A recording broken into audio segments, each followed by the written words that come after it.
Hello and welcome to another podcast episode. It's Saturday, 2nd of March. So 2 days into March already. You'll be listening to this tomorrow, won't you? The 3rd. So March 2024. What have we got? 7 degrees centigrade, which is 44 Fahrenheit, 82% humidity, 989 millibars on the barometer. The flag is dark out there. It's 5 a.m. 5 o'clock in the morning Saturday. Yes, I'm up early, I know. I woke at 4, went through some emails on my iPad in bed, got to 4:30. I thought, well, I don't know, Trish is asleep.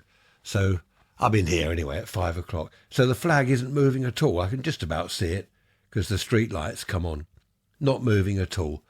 But the worst part of it all, it's only 7 degrees, I said, didn't I?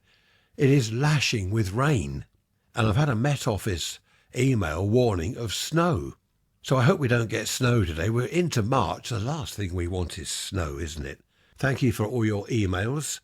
Great to hear from you. Oh, Susan, what was it Susan said about the breakfast table? You know, I was talking about the tables all laid properly with the napkins and the milk jug, the sugar in a little sugar bowl, the butter in a butter dish, all done properly. She says that brings back memories, and it does for me, of bed and breakfast. Do you remember have you ever stayed at a bed and breakfast place in the past? You go on holiday somewhere and there's a landlady, they're called, aren't they? Is it a landlady? You get a bed and you get breakfast and that's it. You have to go out for the day. You can't go back until the evening. Just the bed and breakfast. They were very popular. I think they're still around now. But what have we got now? Airbnb, is it? I'm not quite sure what that is. But that's great, Susan. And thank you for other people that mentioned. Was it Jeff, Eileen, Davey, Jennifer? Quite a few of you mentioned breakfast tables in the good old days. So thank you for all your emails. Right, let's get started, shall we? Email from Ray. Hello, Ray. Drop leaf table. This is funny. You know the drop leaf table type thing? It's a very narrow table and you can lift the thing each end to bring it up. And there's one leg that slides around to hold the drop leaf bit up. I'm not describing it very well, am I? You know what I mean. So one evening they're having their fish and chips at the table. They've only got one leaf out. At Christmas you open both out because you've got loads of people there for Christmas dinner. That's a way off. Why am I mentioning Christmas? Struth. So Ray wanted to nip to the loo.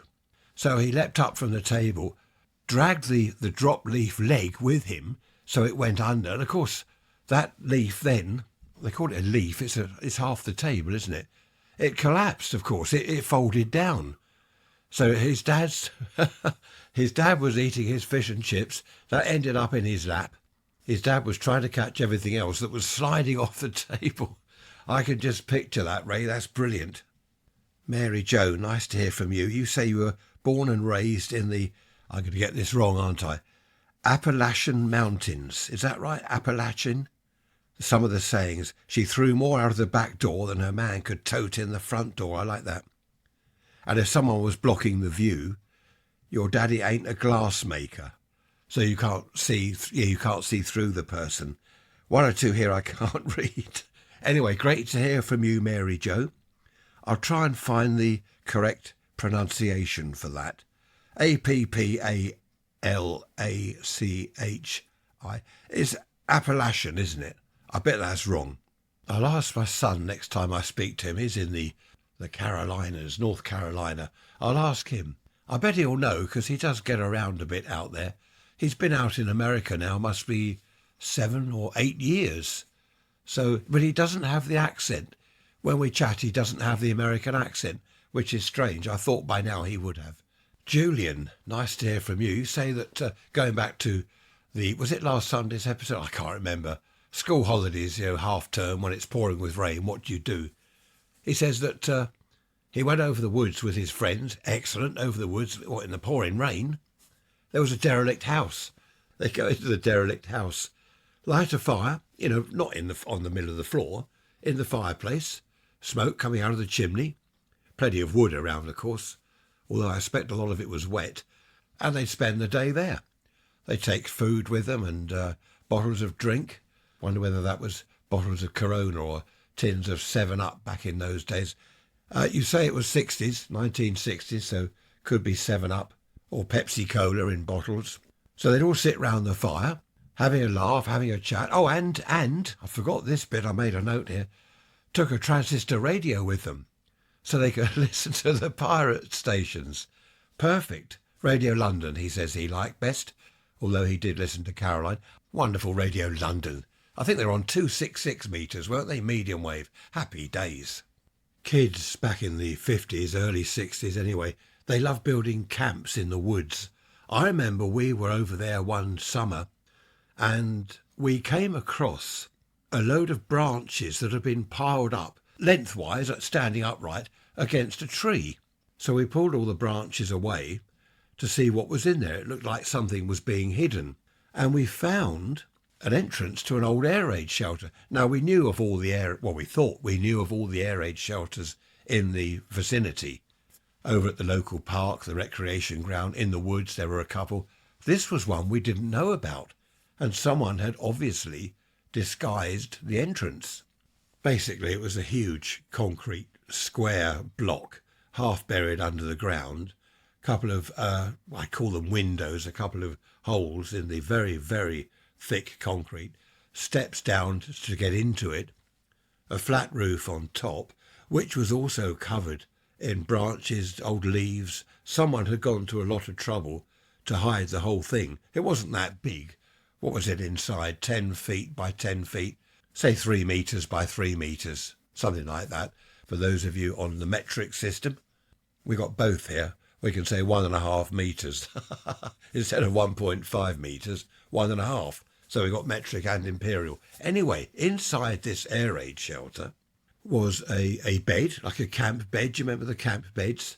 And there was a table and a chair. Someone was living there. There's food on the table. There was a cupboard. Someone had obviously got all these bits and pieces from somewhere, installed them all in the air raid shelter, and they were living there. Quite amazing, really. We had a good look round. We were a bit concerned in case whoever it was came back.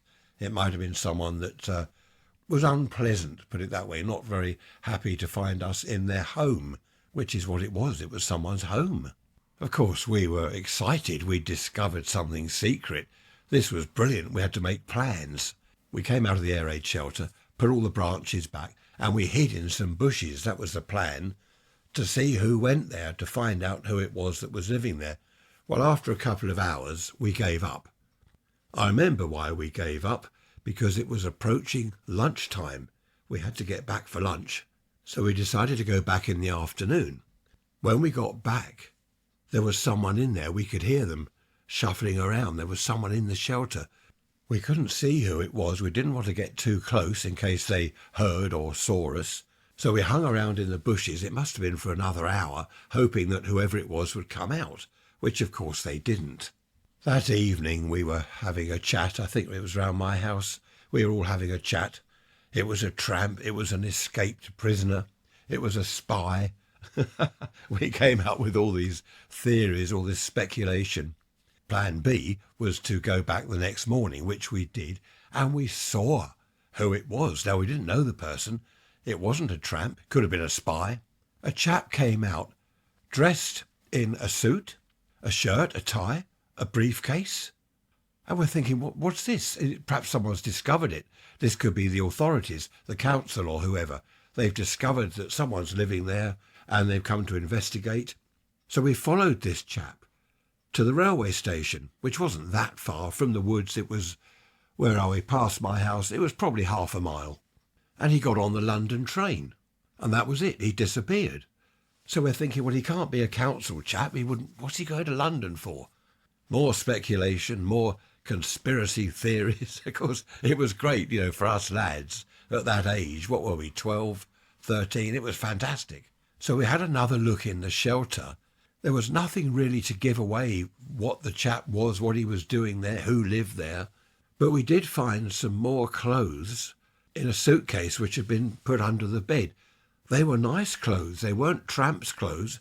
They were nice, clean shirts, clean trousers, a jacket.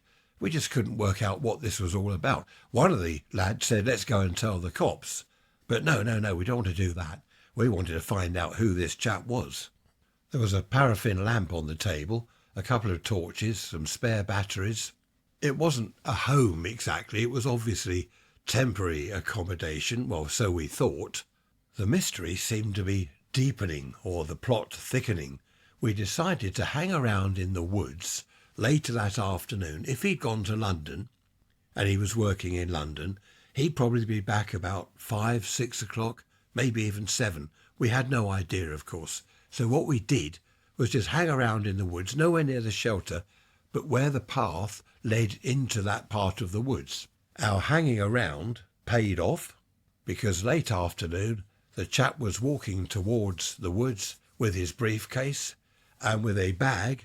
Do you remember the paper carrier bags back then, not plastic? And we reckoned in there he had food or fish and chips from the local shop, something like that. And he saw us. That was our idea. He saw us. He looked rather concerned as he approached us, because he was obviously thinking that we were thinking, what's this chap doing in the woods, or heading for the woods at least. So this friend of mine blurted out, "Are you going home to your air raid shelter?" Oh no, we're thinking, idiot, what'd you do that for? Oh, fancy saying that. And the chap approached us, he stopped, and he said, "Oh, you've discovered my house, have you?" And he laughed. So that was a relief. I thought he was going to go mad at us or something. He carried on walking, leaving us standing there with our mouths open.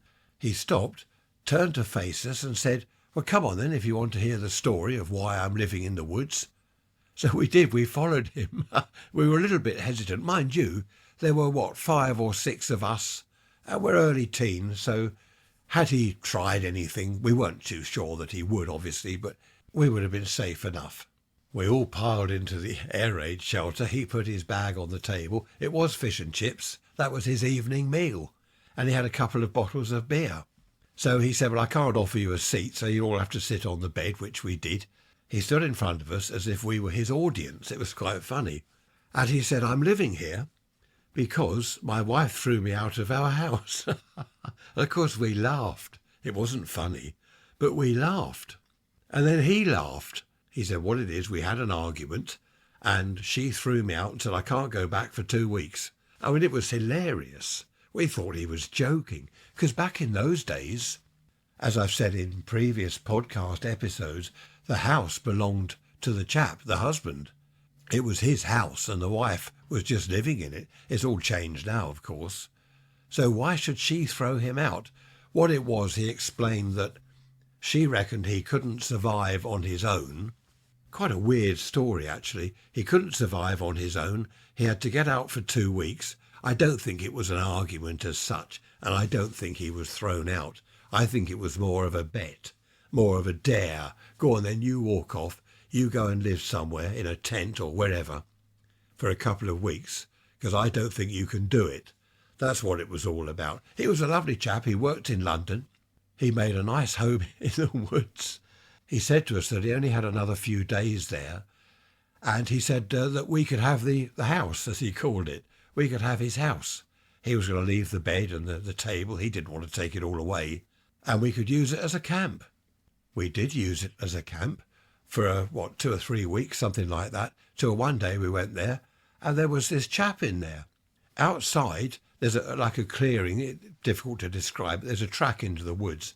Outside was a horse and a gypsy-type caravan and a tent that this chap had put up. It was him and his wife, and there was a child there. We stood well back because they didn't look too friendly. And he looked at us. We weren't sure what to do. We didn't even say hello. We just turned round, spun round on our heels and got out of there. He was there for a couple of weeks. Him, his wife, the tent, the horse, the gypsy-type caravan. Lovely caravan. You know, the old wooden ones, all painted nicely and all done up. After a couple of weeks, he disappeared, and there was nothing in the air raid shelter. He'd taken everything, but we still used it as a camp.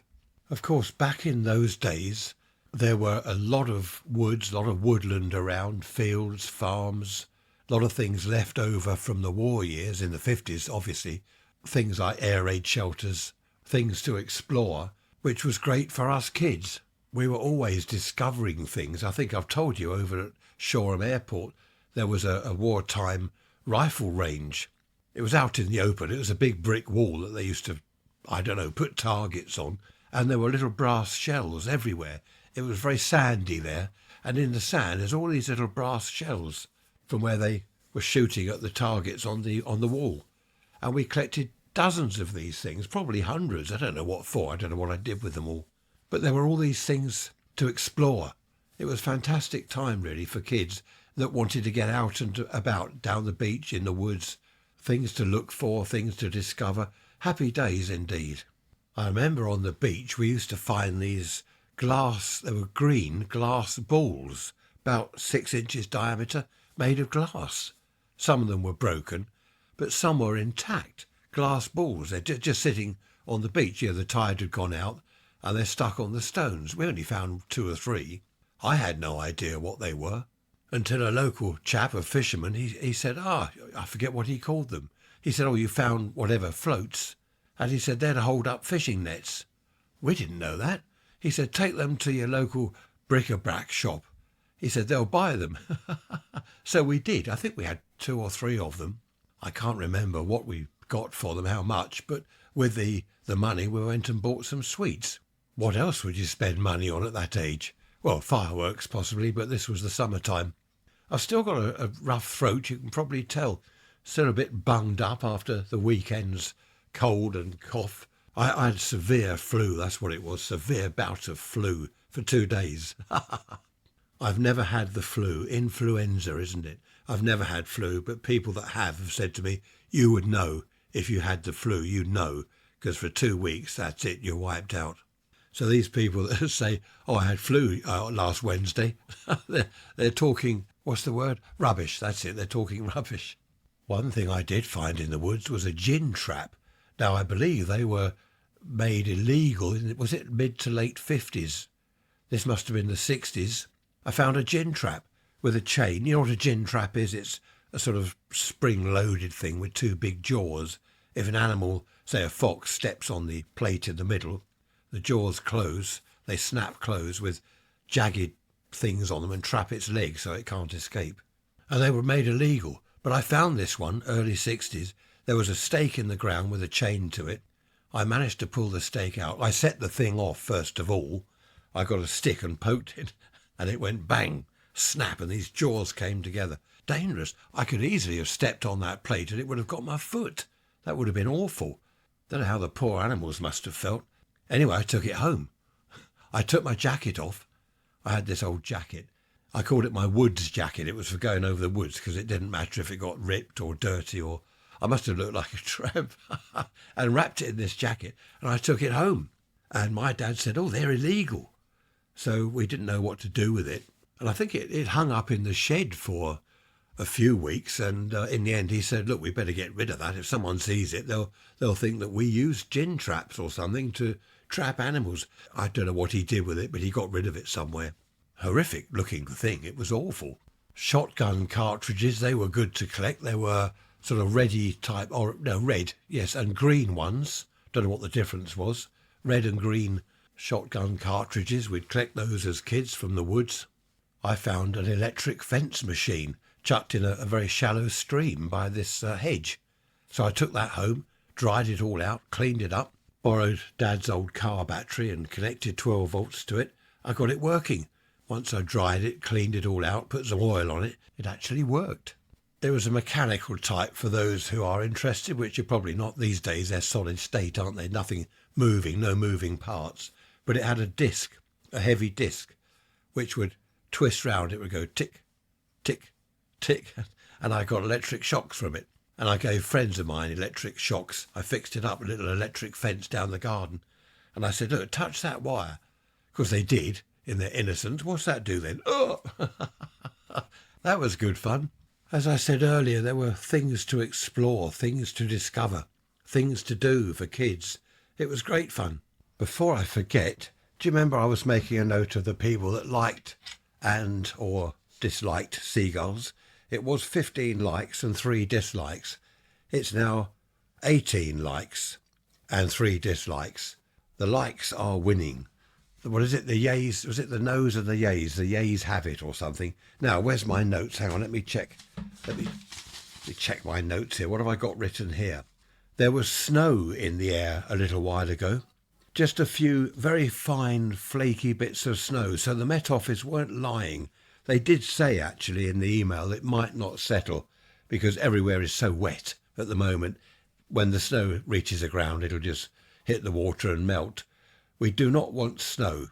Just going back to the chap in the suit with his briefcase who lived in the air raid shelter in the woods. We told one of the lads' dads about it. And he was something, this was some weeks later, and he was something to do with was it the diplomatic corps? Not sure what he did, where he worked, but he worked somewhere in London, somewhere, not hush-hush and secret, but I don't know, some government thing. And we told him about it, and he started questioning us. What did the chap look like? How long was he there for? What were the dates? What times did he catch the train? All this sort of thing. And we never did discover what that was about. He wouldn't tell us, but we reckon that he knew something about it. We then decided that this chap's story about it was a bet with his wife that he couldn't survive on his own for 2 weeks, we thought that was nonsense. It did sound rather daft at the time, but it was only when a few weeks later we told one of the lads' dads about it that we really did start our own conspiracy theories about spies and espionage and whatever else we dreamed up. It was good fun, actually. It was good fun. It was exciting. We're heading for midday now on Saturday. It's still only 6 degrees out there. Not nice at all. Tricia lit the fire just now. She said, I'm going to light the fire. I've had enough of this cold. Not so much the cold, but the damp. Doesn't do your bones any good, the damp. I remember my old nan back in the 50s. You don't want to get damp. You'll catch yourself... No, was it? You'll catch your death of cold. I don't know why it is that if someone gets wet, they get a cold. I mentioned this recently, didn't I? You see these films on the telly, someone gets wet in the rain, they get home 5 minutes later and they're sneezing. Achoo, achoo, oh dear, I've got a cold, dreadful cold. They've only come back from down the road. They were buying some fags down the road, 20 number 6 and a box of matches. They've come back in the rain, they've got a cold. Ridiculous. That reminds me, again, talking of films, one of my pet hates. Why do you see a chap driving and he's talking and the steering wheel in both hands and he's going left, right, left, right, left, right. He must be swerving all down the road from side to side. Why do they do that? Surely someone on the film set would say, look, hold the steering wheel still. You're driving straight down the road. You might go slightly to the left, slightly to the right if there's a bend or a curve, but you're not going left, right, like the windscreen wipers, doing that with the steering wheel. And so many of the old films do that. I don't know why someone doesn't point that out. Hello, Nick. Nice to hear from you. You say, what do you say? Have you heard about Alistair Cook's unfortunate end? I haven't. No, I've got your email here. I must get round to answering that. I've got loads to answer. Regards from north of the border. Lovely to hear from you. You say you haven't tuned into the pod for a while. Struth, that won't do. I've got a link here you've sent me. I shall have a look at that. Alistair Cook's unfortunate end. I've been watching Jack Hargreaves again each Monday, is it 6:30, on Talking Pictures channel. Really good, out of town, Jack Hargreaves from 1980. What I like about it, the way he speaks, he's just so relaxed, he's so laid back. Everything about the programmes are just relaxed. You just feel, I don't know, feel rather comfortable, I suppose, listening to Jack Hargreaves, watching him. Nothing's hurried. It's just all laid back as if, I've got all day. That's right, I'm going to do a spot of fishing and the River Avon. Here we go, here I am by the riverbank. Just settle down, just light my pipe. He spends a few minutes puffing on his pipe. Now, what was I here for? Oh, yes, I'm going to do some fishing, aren't I? I like that. These days, everything is such a rush. The traffic, potholes. I won't mention potholes. Struth, we nearly went down a crater, 15-foot deep crater. Well, it was about 6 inches. If a bike had gone over that, it's a huge one in the middle of the road. It was only that Tricia said, look out, big hole, that I slowed down. I saw it, slowed down. Blimey, almost went down that. Anyway, as I said, I won't bang on about potholes. Talking to one of the younger members of the family the other day, And they often ask me this because they know I do the podcast. What was it like in your day? When you were young, when you were a child, you didn't have mobile phones and all this. Well, the conversation the other day was, what did you do? There was nothing to do. We've had this conversation before. This is really what kicked off the idea for this particular episode, things to explore. Kids exploring things in the old days. I'm not just talking about going over to the woods, because that's all I ever talk about, it seems, when we have a chat. But other things to explore, as I've said, down the beach, finding things on the seashore, cuttlefish.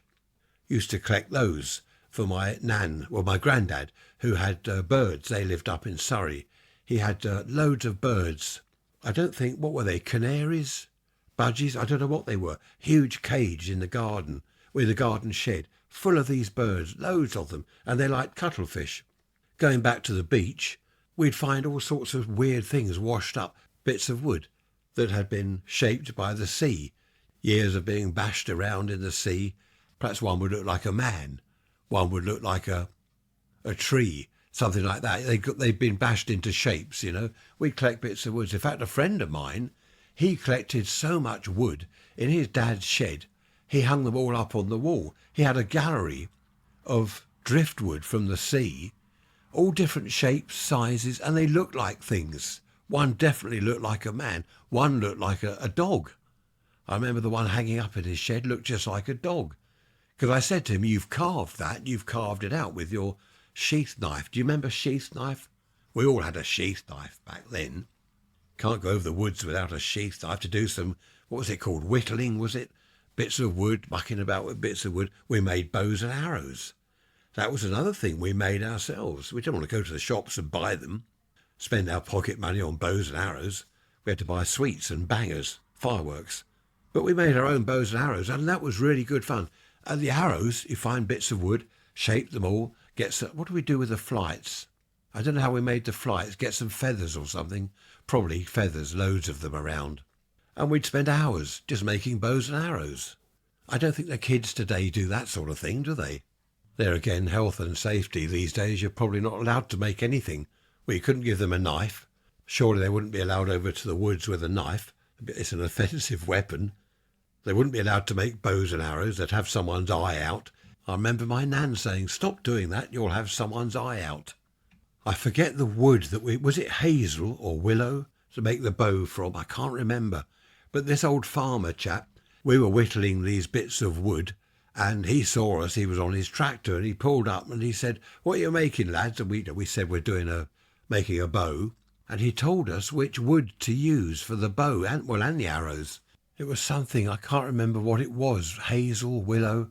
I'll have to look that up. But he was very helpful. That was another thing back then. You're over the woods. Farmers didn't tell you to clear off. Well, it depends what you're doing. If you're trampling in his wheat field or clambering all through the barn or something, his haystack, then he might have a little bit of a moan. But in the main, I think the farmers that we bumped into anyway, they were pleased to see us and they would help us. They would teach us. That is the thing. Here's the thing. Everyone back then that you bumped into, whether it be in the country or on the beach, people would teach you. I remember a chap on the beach, he was fishing, and he showed us the fish he'd caught, told us what fish they were, what type they were, because we wouldn't have known otherwise. That's how you learn, isn't it? You learn by listening to people who know. And it's the same for me today with my amateur radio hobby. There are several people that are far more technical than me, far more knowledgeable than me. So if I don't know something, I'll ask one of them. But I do know people. Here's the thing again. I do know people that haven't got a clue. They talk, there's that word again beginning with R, B, rubbish, that's the one. They talk rubbish. They come out with all this nonsense. Look at me, the big I am, I know everything about everything. And they're totally wrong. And if someone that doesn't know has asked them a question, well, then they're even worse off because they get the wrong answer. I'm not at all afraid of saying to someone, look, I don't understand how that works. Can you explain it to me? But so many people don't seem to be able to bring themselves to do that, to admit they don't know something. There we are. What's that expression? Nout funnier than folk. Or nout as queer as folk. That was it. I suppose you can't say that these days. Nout as queer as folk. That was the expression. I mentioned Talking Pictures earlier on the telly. There's Scotland Yard and stuff, and there's Colonel March. Colonel March is Boris Karloff, and he wears an eye patch. Have you seen that? And he works for Scotland Yard, and he is head of the Department of, what is it? Queer Complaints. The Department of Queer Complaints. I mean, that's weird, isn't it? It's so funny to hear, I don't know, to listen to the old days. There's a thing comes up on the screen, a notice. It says some of the, whatever it is, some of the words or something might offend people today, but that's how it was back then. How ridiculous. We've gone wrong somewhere. What is going on? How ridiculous. I like that. Is it the department? One of you will put me right, I know. Department of Queer Complaints, or Department of Queer something or other. I've just looked it up. That is right, the Department of Queer Complaints, written in the 30s and 40s. 1930s and 40s, that is. They're rather silly. Some of the episodes are rather silly, but it's entertaining. I like it anyway. And the other thing, what is it? The True to Life? No, my memory's awful. I can't remember TV programmes. I can't remember anything. Perhaps I'm going doolally. A Look at Life. That's what it is. The Rank organisation present A Look at Life. And each episode is about different things. Might be London buses in the 50s or trains in the 40s. That's really interesting. All good old black and white stuff, of course. I love all that. Someone said the other day, don't you watch any of the modern films? And I have tried. Most of them I can't get into. I don't understand what's going on, especially if they go back to, say there's a character and he's in his 40s. Well, the next minute he's 10. They've gone back in time and I'm confused. I'm saying to Trish, where are we now? Who's that? Well, that's him when he was 10. Oh, okay, right. Who's that? Oh, no, we're back in the... I see, he's now 40. I just get totally confused. And do you find some of them are really slow? They can go on for 2 hours or even longer, and they are so slow. I sit there, look out of the window. We're still on this scene. What's he doing? Oh, I don't know. Mucking about, looking for something in a drawer. I look at the clock. Oh, how much longer have we got? Oh, hang on. Something's happening now. They are so slow. It's my concentration level, I suppose. It must be 0, 0, zilch even. They're just too slow. I said to Trish the other day, I said, I'm just going to go make a cup of tea. Do you want me to pause it? I said, no, you're joking. I can go make a meal and come back and I wouldn't have missed anything. She loves it. She will sit there glued to the screen, loving every second of it. Whereas I'm looking out of the window, look at the iPad, look at my watch. Oh dear, how long we got to sit here for? Don't ever watch a film with me. You won't be happy. You will not like it. There's a couple I know. She would like to see something on the telly, watch a certain film. He doesn't like it, so he won't allow it. He won't allow her to see it. I think that's ridiculous. If Trish wants to watch a film, she can. If I don't like it, I'll go and do something else. I will try.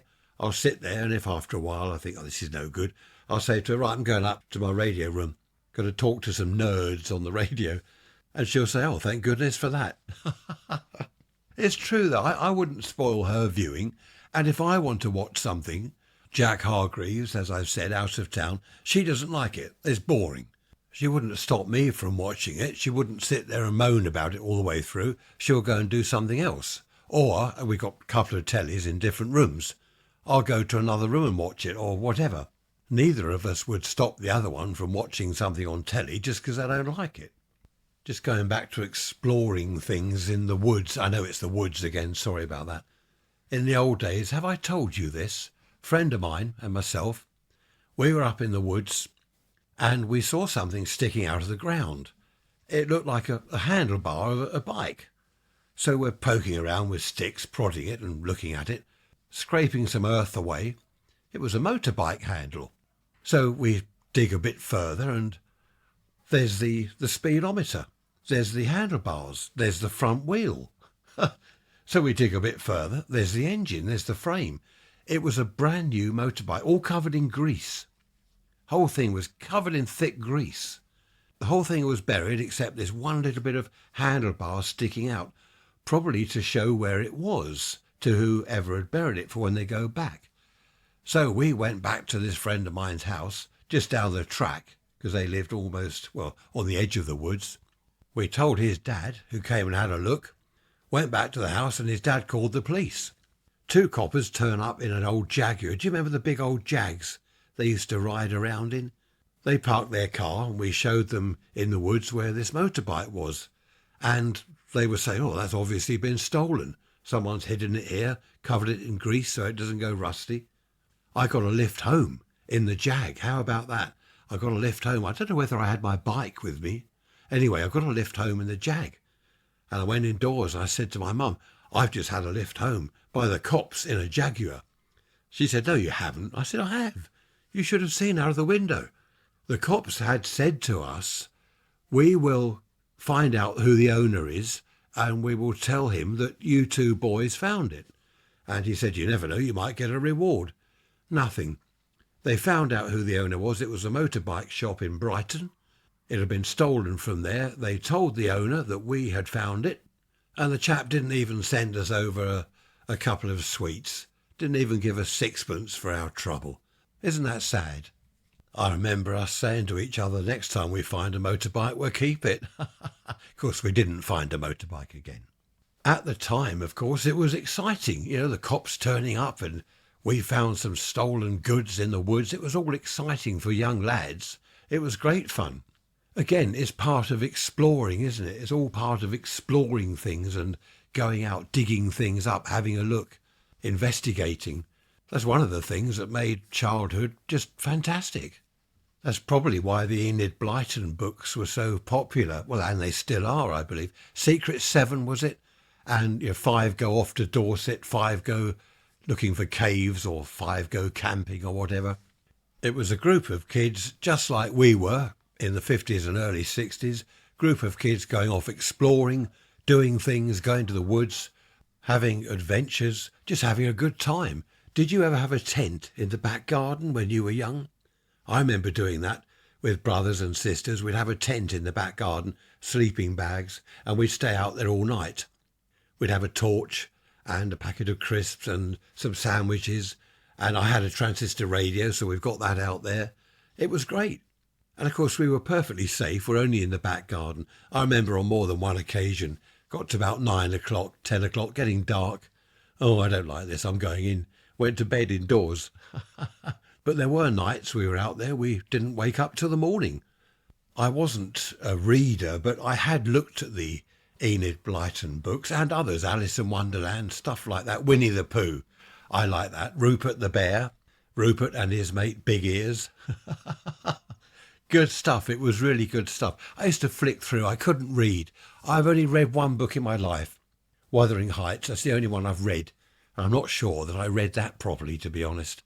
But I do remember looking at the Enid Blyton books and getting into parts of it. I'd read a couple of pages and it would give me ideas. Think, oh, I'll do that. That's a good idea. I'll do that. I can't remember what the ideas were now, but it was exciting to think that it wasn't only us lot, us lot that went over the woods and brothers and sisters that had these adventures and did exciting things. It was other kids in Enid Blyton's books. They were doing things, obviously more exciting than the things we did. They went off to camp in Devon and went off on their bicycles and stayed at a farmhouse and had lashings of lemonade or whatever it was they did. Well, they went on a train, didn't they? Do you remember what was it called? There was a rip-off thing, wasn't there? Was it something Yarns with, I can't remember, Dawn French was in it. And they're all pretending, they're adults, but they're all pretending to be kids. And it was quite rude in places. I suppose that would be banned these days. Not allowed to have fun anymore, are we? Not allowed to have comedy, proper comedy. Get arrested. You get arrested, I'll tell you what. Was it? There was Dawn French. I forget the names of the characters. George, was it George? The dog was Timmy. And Dick. There was Dick, of course. And of course they were saying awful things. Anyway, there we are. I like that. I'm not at all politically correct. You didn't know that, did you? Trish has just bought me a cup of tea. That's rather nice. Do you know it's coming up to lunchtime already? Nearly 12 o'clock. I've been sitting here for hours. It does take a long time recording these episodes because I don't do it in one go. I don't sit here for an hour and talk non-stop. I need a cup of tea. I need a break. And I have to stop sometimes to think. What can I bore you with next? I know. I'll bang on about some bloke in an air raid shelter. Do you know, I've still got this cold. Awful. We need some vitamin D. We need some sunshine. That's what it is. Have you seen these little videos of Mars from the, what's the Mars probe thing called? I don't know. It landed on Mars. I've seen them on Twitter, which is now X, of course. Are they genuine? I wonder. Does anyone know? Are they genuine? You've got a camera on the Mars rover thing, whatever it's called, and it's sort of panning around, and you can see the mountain bits, and you look at the ground and there's rocks and things. You never know these days what is real and what is fake. But there are quite a few of these little videos on Twitter. I still call it Twitter. I think most people do. Why that? Is it Elon Musk? Why he called it X? I don't know. It's rather odd. And now Facebook. What's his name? Zappa. He called it Meta, isn't it? Is it Meta? I don't know. Why do people change the names of things? I know I've banged on about this before.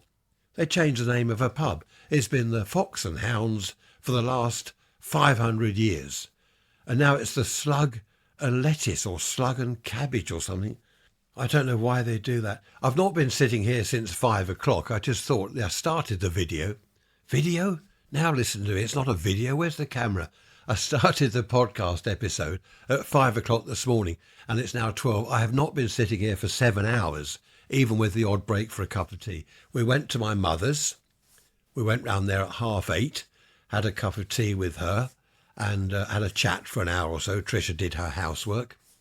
Then we went somewhere else, and I can't remember. Was it the post office? I don't know. We went somewhere else. Then we got back here. Then I did a few other things.